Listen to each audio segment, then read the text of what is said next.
भक्तों, अगर शनि महाराज की कुदृष्टि किसी भी भक्त पर पड़ जाए तो उसके सभी सुखों का नाश होना तय है। अगर आप चाहते हैं कि कुदृष्टि शनि देव की कभी भी आप पर ना पड़े, आपका जीवन हमेशा सुखद हो और उनकी असीम कृपा आप पर बनी रहे, तो आप शनि देव के इस प्रबल मंत्र का जाप अवश्य करें, क्योंकि यह मंत्र बहुत ही प्रबल और शक्तिशाली मंत्र है। इस मंत्र के नियमित 108 बार जाप करने से जीवन में आ रही बाधा और दुर्भाग्य समाप्त होता है। व्यक्ति की मनोकामनाएं शीघ्र ही पूरी होती हैं। घर में सुख शांति, धन और सौभाग्य बना रहता है। इसलिए प्यारे भक्तों, आप इस मंत्र का जाप अवश्य करें और सच्ची श्रद्धा के साथ करें, क्योंकि इस मंत्र के नियमित 108 बार जाप करने से आपका जीवन सुखों से भर जाएगा और शनि देव की कुदृष्टि कभी भी आप पर नहीं पड़ेगी। इसलिए प्यारे भक्तों, इस मंत्र का जाप अवश्य करें। और अगर आप इस मंत्र का जाप नहीं कर पा रहे हैं तो आप इस वीडियो को अपने मोबाइल फोन पर या स्पीकर पर चलाकर नियमित सुने, ताकि आप शनि देव की असीम कृपा को प्राप्त कर सकें। और अगर आप शनि देव का आशीर्वाद प्राप्त करना चाहते हैं तो इस वीडियो को लाइक और चैनल को सब्सक्राइब जरूर कर दीजिए और कमेंट बॉक्स में शनि महाराज की जय अवश्य लिख दीजिए। तो चलिए भक्तों, मंत्र का जाप करना प्रारंभ करते हैं। ओम ह्रीं श्रीं शनैश्चराय ऋण विमोचनाय स्वाहा। ओम ह्रीं श्रीं शनैश्चराय ऋण विमोचनाय स्वाहा। ओम ह्रीं श्रीं शनैश्चराय ऋण विमोचनाय स्वाहा। ओम ह्रीं श्रीं शनैश्चराय ऋण विमोचनाय स्वाहा। ओम ह्रीं श्रीं शनैश्चराय ऋण विमोचनाय स्वाहा। ओम ह्रीं श्रीं शनैश्चराय ऋण विमोचनाय स्वाहा। ओम ह्रीं श्रीं शनैश्चराय ऋण विमोचनाय स्वाहा। ओम ह्रीं श्रीं शनैश्चराय ऋण विमोचनाय स्वाहा। ओम ह्रीं श्रीं शनैश्चराय ऋण विमोचनाय स्वाहा। ओम ह्रीं श्रीं शनैश्चराय ऋण विमोचनाय स्वाहा।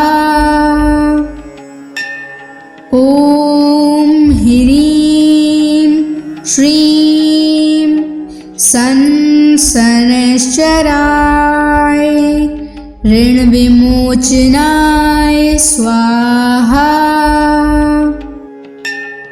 ओम ह्रीं श्रीं शनैश्चराय ऋण विमोचनाय स्वाहा। ओम ह्रीं श्रीं शनैश्चराय ऋण विमोचनाय विमोचनाय स्वाहा। ॐ ह्रीं श्रीं शनैश्चराय ऋणविमोचनाय स्वाहा।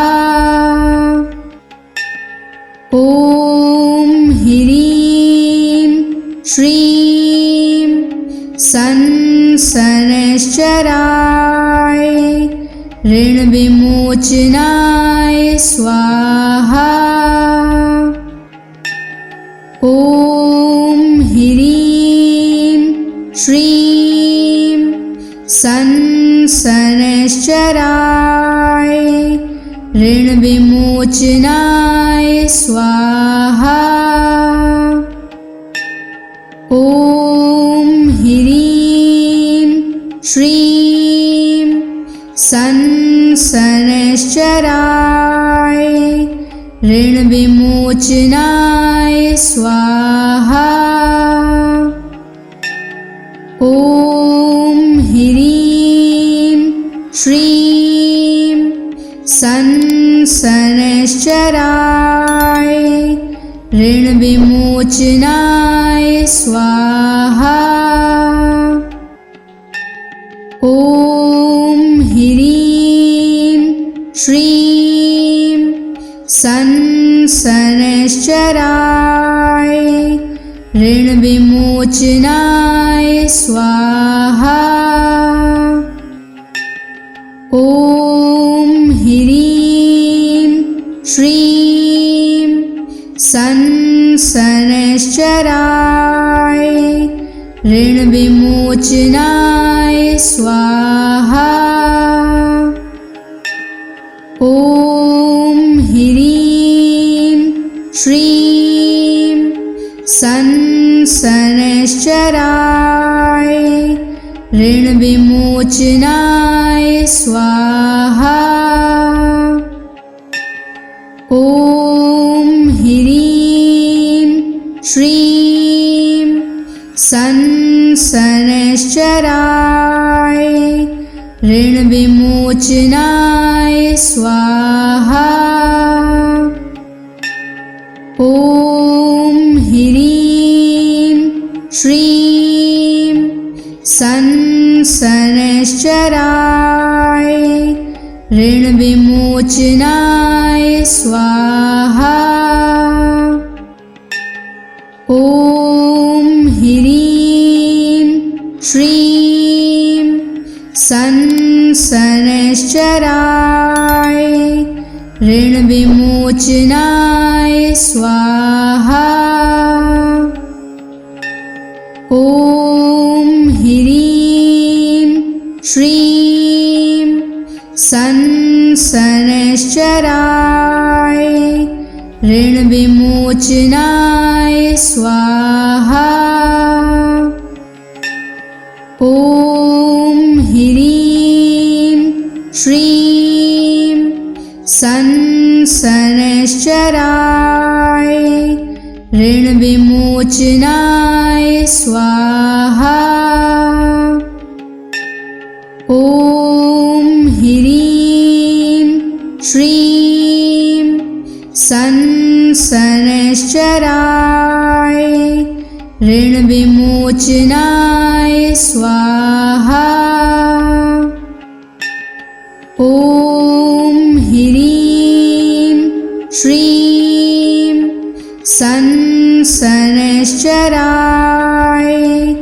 ऋणविमोचनाय स्वाहा। ॐ ह्रीं श्रीं शनैश्चराय ऋणविमोचनाय स्वाहा।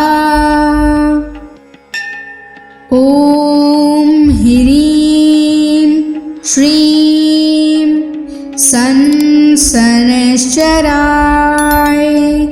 ऋणविमोचनाय स्वाहा। ॐ ह्रीं श्रीं शनैश्चराय शनैश्चराय ऋणविमोचनाय स्वाहा। ॐ ह्रीं श्रीं शनैश्चराय ऋणविमोचनाय स्वाहा। ॐ ह्रीं श्रीं शनैश्चराय ऋणविमोचनाय स्वाहा। ॐ ह्रीं श्रीं शनैश्चराय ऋणविमोचनाय स्वाहा। ॐ ह्रीं श्रीं शनैश्चराय ऋणविमोचनाय स्वाहा। ॐ ह्रीं श्रीं शनैश्चराय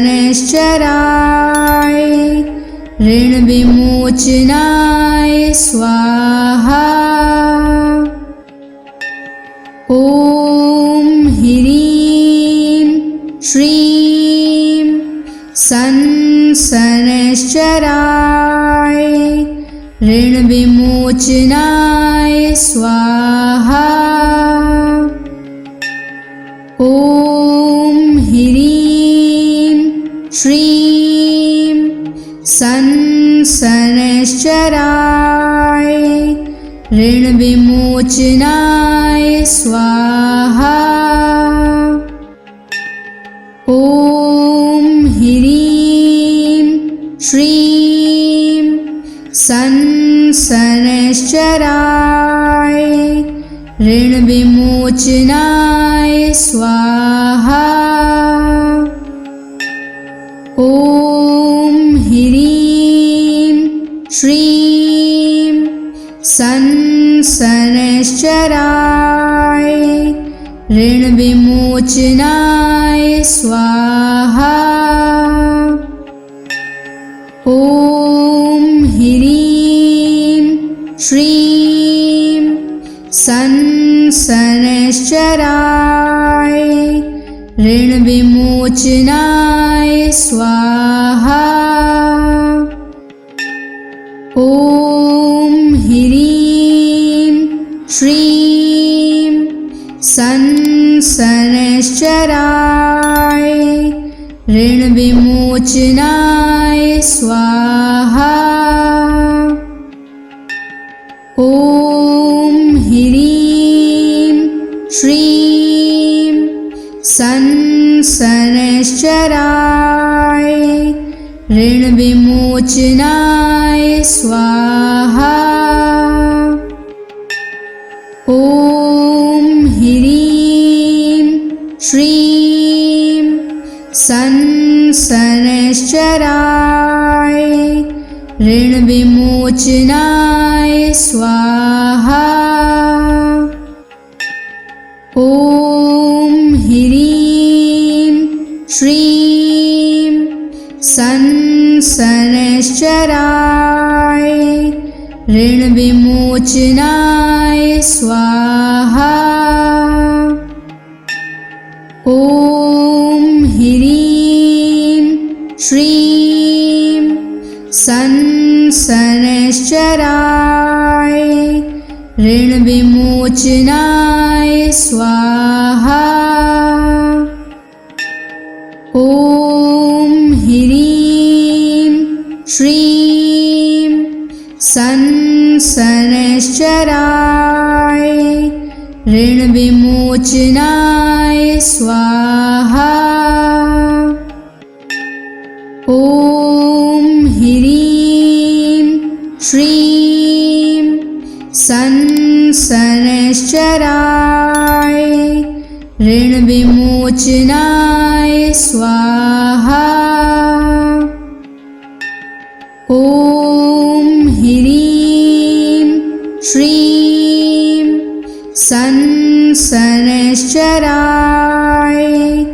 ऋण विमोचनाय स्वाहा। ॐ ह्रीं श्रीं शनैश्चराय ऋण विमोचनाय स्वाहा। ॐ ह्रीं श्रीं शनैश्चराय ऋण विमोचनाय स्वाहा। ॐ ह्रीं श्रीं शनैश्चराय ऋण विमोचनाय स्वाहा। ॐ ह्रीं श्रीं शनैश्चराय ऋण विमोचनाय स्वाहा। ॐ ह्रीं श्रीं शनैश्चराय ऋण विमोचनाय स्वाहा। ॐ ह्रीं श्रीं शनैश्चराय ऋण विमोचनाय स्वाहा। ॐ ह्रीं श्रीं शनैश्चराय ऋण विमोचनाय स्वाहा। ॐ ह्रीं श्रीं शनैश्चराय ऋण विमोचनाय स्वाहा। ॐ ह्रीं श्रीं शनैश्चराय ऋण विमोचनाय स्वाहा। ॐ ह्रीं श्रीं शनैश्चराय ऋण विमोचनाय स्वाहा। ॐ ह्रीं श्रीं शनैश्चराय ऋण विमोचनाय स्वाहा। ॐ ह्रीं श्रीं शनैश्चराय ऋण विमोचनाय स्वाहा।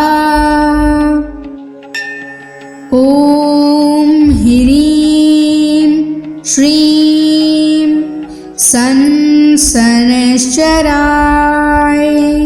ऋण विमोचनाय स्वाहा। ॐ ह्रीं श्रीं शनैश्चराय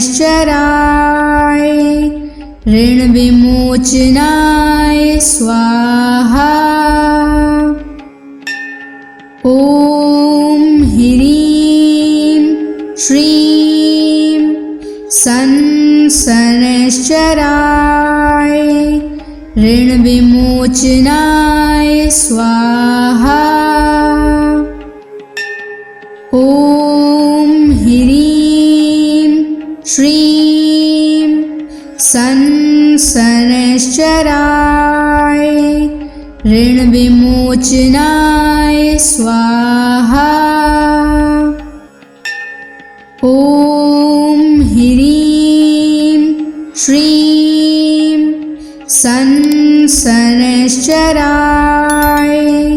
ऋण विमोचनाय स्वाहा। ॐ ह्रीं श्रीं संसनश्चराय ऋणविमोचनाय स्वाहा। ॐ ह्रीं श्रीं संसनश्चराय ऋणविमोचनाय स्वाहा। ॐ ह्रीं श्रीं संसनश्चराय ऋणविमोचनाय स्वाहा। ॐ ह्रीं श्रीं संसनश्चराय ऋणविमोचनाय स्वाहा। ॐ ह्रीं श्रीं संसनश्चराय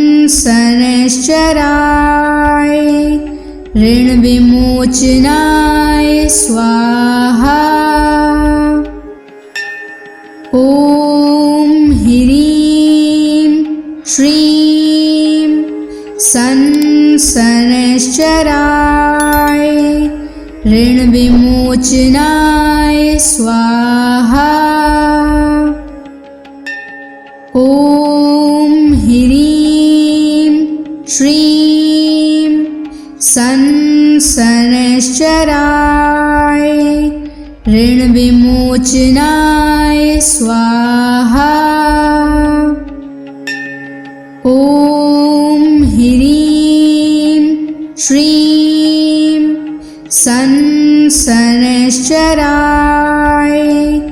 ऋणविमोचनाय स्वाहा। ॐ ह्रीं श्रीं संसनश्चराय ऋणविमोचनाय स्वाहा।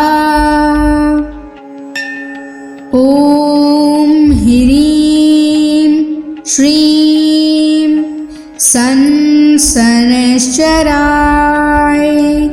ऋणविमोचनाय स्वाहा। ॐ ह्रीं श्रीं संसनश्चराय ऋणविमोचनाय स्वाहा। ॐ ह्रीं श्रीं संसनश्चराय ऋणविमोचनाय स्वाहा। ॐ ह्रीं श्रीं संसनश्चराय ऋणविमोचनाय स्वाहा। ॐ ह्रीं श्रीं संसनश्चराय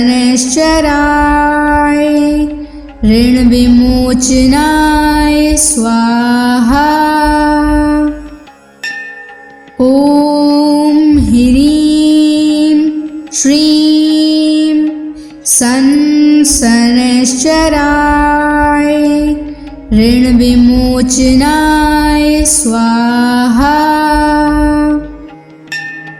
ॐ ह्रीं श्रीं संसनश्चराय ऋणविमोचनाय स्वाहा। ॐ ह्रीं श्रीं संसनश्चराय ऋणविमोचनाय स्वाहा। ॐ ह्रीं श्रीं संसनश्चराय ऋणविमोचनाय स्वाहा। ॐ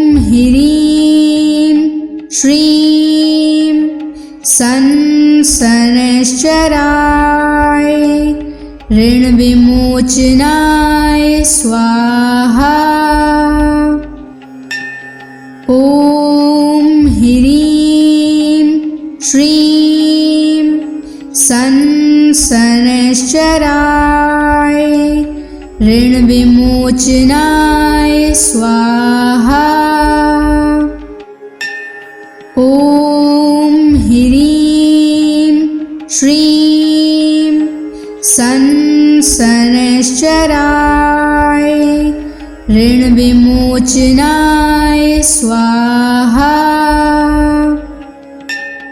ॐ ह्रीं श्रीं शनैश्चराय ऋणविमोचनाय स्वाहा। ॐ ह्रीं श्रीं शनैश्चराय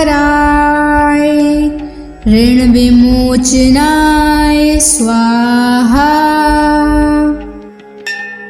ॐ ह्रीं श्रीं शनैश्चराय ऋणविमोचनाय स्वाहा। ॐ ह्रीं श्रीं शनैश्चराय ऋणविमोचनाय स्वाहा। ॐ ह्रीं श्रीं शनैश्चराय ऋणविमोचनाय स्वाहा। ॐ ह्रीं श्रीं शनैश्चराय ऋणविमोचनाय स्वाहा। ॐ ह्रीं श्रीं शनैश्चराय ऋणविमोचनाय स्वाहा। ॐ ह्रीं श्रीं शनैश्चराय ऋणविमोचनाय स्वाहा। ॐ ह्रीं श्रीं शनैश्चराय ऋणविमोचनाय स्वाहा। ॐ ह्रीं श्रीं शनैश्चराय ऋणविमोचनाय स्वाहा। ॐ ह्रीं श्रीं शनैश्चराय ऋणविमोचनाय स्वाहा। ॐ ह्रीं श्रीं शनैश्चराय ऋणविमोचनाय स्वाहा। ॐ ह्रीं श्रीं शनैश्चराय ऋणविमोचनाय स्वाहा। ॐ ह्रीं श्रीं शनैश्चराय ऋणविमोचनाय स्वाहा। ॐ ह्रीं श्रीं शनैश्चराय ऋणविमोचनाय स्वाहा। ॐ ह्रीं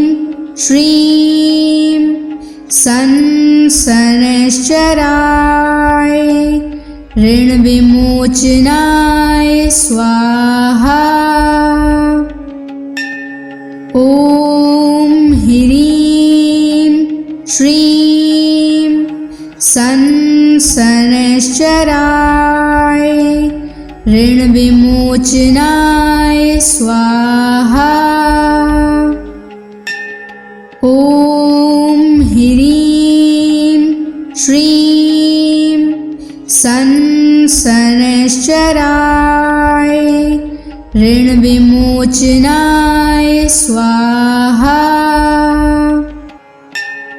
ॐ ह्रीं श्रीं शनैश्चराय ऋणविमोचनाय स्वाहा। ॐ ह्रीं श्रीं शनैश्चराय ऋणविमोचनाय स्वाहा। ॐ ह्रीं श्रीं शनैश्चराय ऋणविमोचनाय स्वाहा। ॐ ह्रीं श्रीं शनैश्चराय ऋणविमोचनाय स्वाहा। ॐ ह्रीं श्रीं शनैश्चराय